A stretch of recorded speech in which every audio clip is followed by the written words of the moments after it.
లక్ష్మీ చెన్నకేశవ స్వామి దేవస్థానం కడప జిల్లా వల్లూరు మండలం పుష్పగిరి దేవాలయం చరిత్ర రెండవ కాశీగా ప్రసిద్ధి.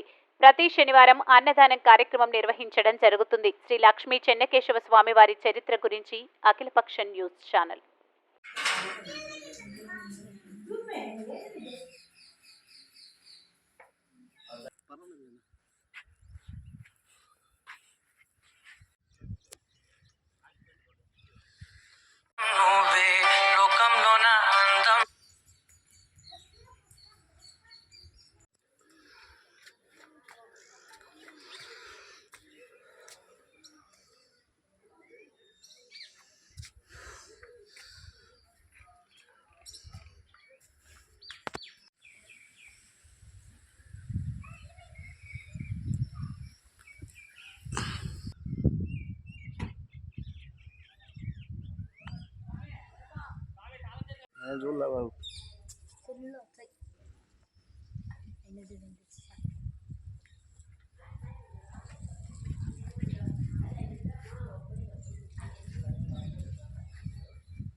అఖిలపక్షం ప్రేక్షకులకి నమస్కారం.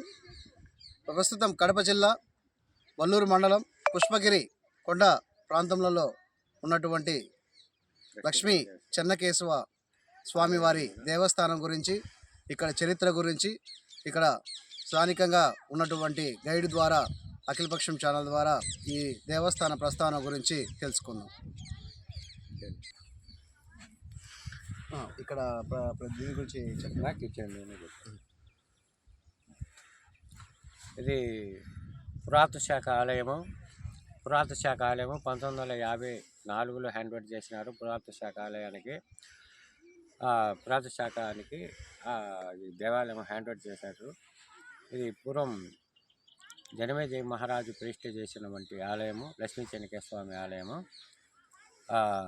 జనమేజయ మహారాజు తండ్రి పరిషత్ మహారాజు వాళ్ళ పెద్దోళ్ళు ఈ నాగదోష పరిహారం కిందికి హోమాన్ని నడిపి హోమంలో పాములు పడి చనిపోయినాయి కాబట్టి ఆ నాగదోషం అనేది ఆ పరిషత్ మహారాజుకు సోకిందనే భావంతో లక్ష్మీ చెన్నకేశవ స్వామి ఆలయాన్ని ఇక్కడ ఆయన ఇక్కడ ప్రతిష్ఠ చేయించాడు.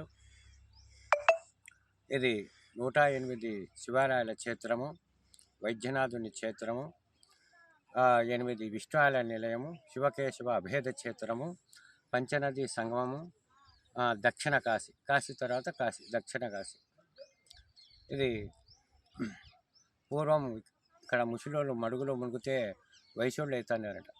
అట్లా కాకుండా చేయండి అనేసి భూదేవి బ్రహ్మ విష్ణు మహేశ్వరులకు తెలియపరచగా కైలాసాన్ని హనుమంతుని రమ్మని, కైలాసానికి హనుమంతుని రమ్మంటే కైలాసానికి హనుమంతుడు వెళ్తే కైలాసంలో ఉండే ఒక గిరిని ఎత్తుకెళ్ళి అగ్రహారం అనే కాంపల్లి ఊరిలో ఒక మడుగుంది, ఆ మడుగులో బయ్య హనుమంత అని చెప్తే కైలాసం నుండి హనుమంతుడిని తీసుకొచ్చి ఈ అగ్రహారం కాంపల్లి మడుగులో ఈ కైలాసం నుండి ఈ గిరిని తీసుకొచ్చి మడుగులో వేస్తే ఈ గిరి మునగలేదంట, పుష్పంలా తేలిందట.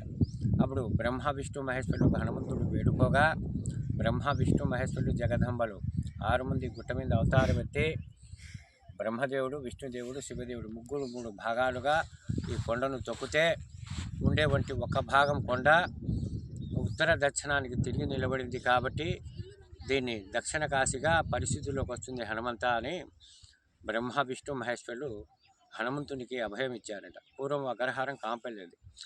ఆ అగ్రహారం కాంపల్లో ఉండే బ్రాహ్మణులకు ఈ హనుమంతుని పంపించి ఇక్కడ పూర్వం మీరు పెట్టుకున్న నామధేయము కాంపల్లి అయితే నేటి నుండి పుష్పగిరి అంటే పుష్పగిరి పుణ్యక్షేత్రాన్ని తీర్చిదిద్దిన వంటి భావం ఉన్నది. ఇక్కడ పూర్వము ఇక్కడ మడుగులో ముసలోళ్ళు మునిగి వైశ్యులు అవుతున్నారట. అట్లా కాకుండా చేసేదానికే కైలాసం నుంచి హనుమంతుడు తీసుకొచ్చేసిన పర్వతం ఇది. ఈ పర్వతం నీళ్ళలో మునక్కుంటే అప్పుడు బ్రహ్మ విష్ణు మహేశ్వరులు బ్రహ్మపాదం ఉంది, ఇట్లా ఉత్తరాన బ్రహ్మపాదం ఉంది, తర్వాత వచ్చేసి దేవుని తాపన కాడ రుద్రపాదం ఉంది. ఇదే ఈ గుట్టకు దక్షిణాన విష్ణుపాదం ఉంది కనుక బ్రహ్మగయ, బ్రహ్మ తొక్కిన పాదానికి పడమట భాగాన్ని బ్రహ్మగయ అంటారు. శివుడు తొక్కిన పాదాన్ని ఆ పడమటి భాగాన్ని రుద్రగయ అంటారు. తర్వాత విష్ణు తొక్కిన పాదాన్ని ఆ పడమట భాగాన్ని వచ్చేసి విష్ణుగయ అంటారు. బ్రహ్మగయ ఎదురుగా ఇంద్రనాథుడు అమ్మవారు, తర్వాత రుద్రపాదం ఎదురుగా వైద్యనాథుడు కామాక్షి, అలాగే విష్ణుపాదానికి ఎదురుగా విశాలాక్షి కాశీశ్వరుడు. అట్లా ఇక్కడ 4 పక్షాన 4 దేవాలయాలు ఉన్నాయి. పూర్వము ఈ కొండపైన కూడా శివాలయాలు ఉండేవి, 108 శివాలయాలు అంటే. అయితే భిన్నమైన పూర్వకాలమే ఎప్పుడో భిన్నం చేసినాడు. బ్రహ్మంగారు రాకతలికి 116 గుళ్ళు ఉండేవి.